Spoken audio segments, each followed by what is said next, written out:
Hey folks, the last couple of weeks have been very hard. The death of George Floyd at the hands of the Minneapolis police, the protests and unrest that followed, and then the response to those protests and all of the activism that's been happening, calling attention to the structural inequalities that largely have gone ignored and unaddressed in American life despite the repeated examples showing up, has just made working on diplomacy videos seem very trivial. That's why today what I want to do is bring to you a conversation that happened during the Minnesota Diplomacy Club's last house game, where Bill Hackenbracht came on the show and talked about his experience going to a viewing for George Floyd near his home. We'll get back to the diplomacy and tactics and strategy and negotiations and all of those things that, as Brandon Fogel say, help sometimes provide a distraction from the real troubles that face us. But for today, take a look at this video. I think it's really important. And I think it's important to kind of take this opportunity to discuss some of the things that have happened in Minnesota in the last few weeks and their impact on the country and on the world, really. There's been such a worldwide a movement towards truth and trust and giving the voice to the voiceless. George Floyd, his family's actually from the Fayetteville, North Carolina area, and today my wife and I had been planning on joining the protests to kind of help give voice to the voiceless and really be witness for what we feel is a valuable truth. And his family actually requested that the protests not happen today in Fayetteville to give them an opportunity to hold his memorial service and his viewing. So instead, we traveled out to Rayford, about half an hour west of here, to the family church, and joined several thousands of others in paying our respects to George and his family.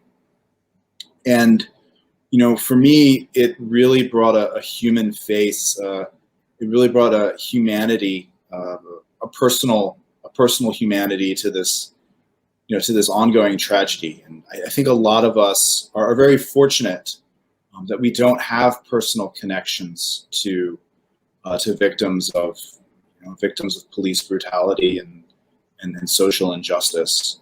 And this was an opportunity for us to witness and to build that personal connection. And I think what we're really seeing here on the streets is a negotiation. It's Munich to Burgundy and Paris to Burgundy over and over again. But it is a negotiation, and it's a dialogue, and it's what happens when you don't let one side speak and when there's no trust between both parties. And so that's why on the Liberty Cup, I'm going to update the Liberty Cup page shortly to kind of convey what I'm pushing for, which is for those that were going to attend Liberty Cup 2020, I'm asking for people to consider making a contribution to one of those organizations that's working to build that trust, to reform the judicial system and to give a voice and to support the protesters, to help give a voice to the voiceless. My personal choice for organization, being from the Philadelphia area, is the Amistad Law Project, which is like the Fresh Prince of Bel-Air, based out of West Philadelphia. And it is an organization that is dedicated to ending mass incarceration and the effects that has on an entire community of color here in the United States. And with the recent merger of our mass incarceration system with our immigration system, there's a lot of work to be done, and there's some really great people that are that are dedicating their lives to this effort. And so thank you for the opportunity to kind of discuss those things. Do you guys have any questions about what I saw today and maybe what's going on across the country? Yeah, please, if you could describe the scene that you witnessed and what actually what happened there, what you did, that would be great.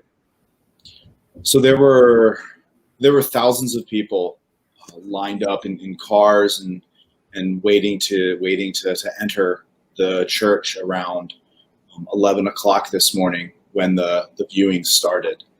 And then the church was very organized in helping the community to move through in a quick manner. But people didn't just stop by and then leave. There was a real sense of community. There were people of all shades of colors, really building community, sharing their pain, sharing their hope for a way forward and a path to justice, a path to equal justice. So so you drove by the church then? Or no, we went in to pay our respects. Okay. It was emotionally crushing. I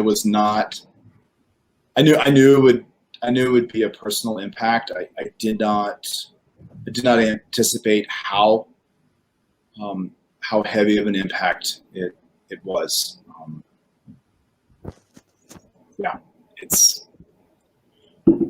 It's when you have a personal connection to a problem and to a situation like this, it can really change your whole perspective. And that's why I'm encouraging people to get involved and to become, to build those emotional and personal connections towards truth and reconciliation and equal justice. I'm sorry, what do you mean about your personal connection? Forgive me if you've explained that already. Oh, you can't not have a personal connection when you walk in and you see an open casket and you see what you see that the man that has passed. I mean, you can't have that kind of experience without it becoming personal.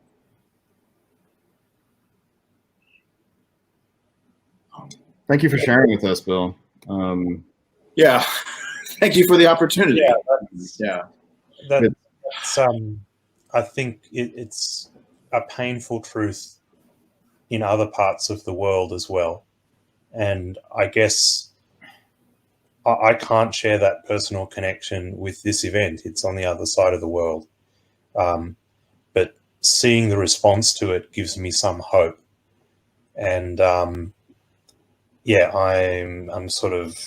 I've seen a lot of police brutality in Australia, and let's hope for my country's sake that the events in the United States impact change elsewhere in the world as well. It's a very difficult, very fired up situation. Let's hope it leads to more justice and fairness in the world. My thoughts are with everyone in the States who is living through these times. As Americans, these are things that we have now seen repeatedly. And if you're well informed, you know that this sort of police activity has happened repeatedly throughout American history. One of the things that's novel in the last 30 years is that it's become more visible because of video recording. It would be really, really nice if this is a moment when something really changes, and we don't have to continue to see evidence of police brutality. So if it's going to change, it's going to be because people stop ignoring it, acknowledge it, and agree that action is needed. So Bill, we thank you for bringing that to the fore in this particular venue, which, we're here to play a game, right? We're here observe and talk about a game, and it's a nice distraction for people in what has been a very difficult time for the last few months.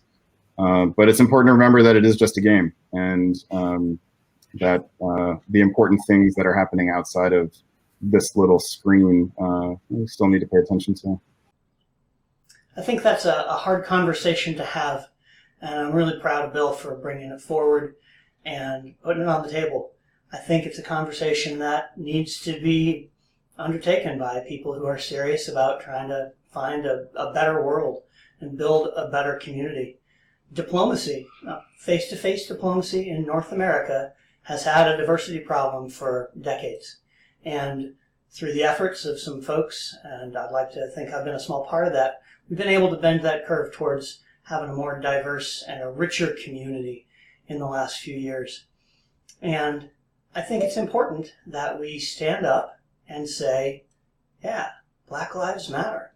And when they appear not to matter because of the behavior of individuals and groups and systems of power, that we need to have a conversation about how to change that. Change is never comfortable. Change is never easy. But I think that if all of us sincerely, with a good heart, come to the table to try and make things better, that we can make a better world. Thank you very much for your time. As I say, we'll get back to the diplomacy soon.